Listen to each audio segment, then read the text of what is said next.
This here is Grace Hopper, one of the most important people in early computing. She labeled the first actual computer bug, and she made it possible for people without high-level math skills to interface with and write computer programs. She got her PhD in mathematics from Yale in 1934 and was the first woman and one of the first people altogether to get a PhD in math from Yale.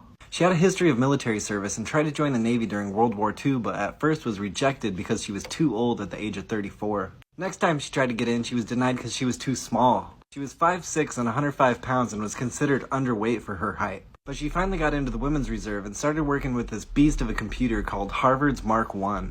It was 51 feet in length, 8 feet tall, and weighed almost 10,000 pounds. One time she was working with that machine's successor, Mark II, but it wasn't working right. And a coworker found an actual moth in the relay that was making it dysfunctional. So they taped it to the logbook and labeled it the first actual case of a bug being found, and this paper now sits in the Smithsonian. And so the Queen of Code, as she's called, popularized the term debugging for computers. The thing that makes her super important in computer science, though, is she invented compilers, or English-like computer languages. At the time, those big old computers were using machine code, and you basically had to be a mathematician to write machine code.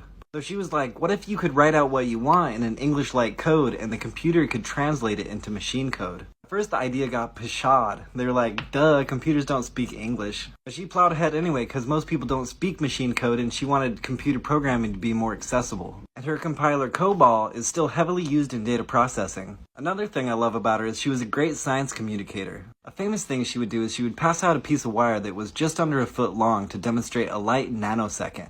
That's how far light travels in a billionth of a second. She retired like 3 times, but the Navy kept calling her back because she was such a boss. When she finally actually retired for real at the age of 79, she was the oldest active duty commissioned officer in the United States Navy.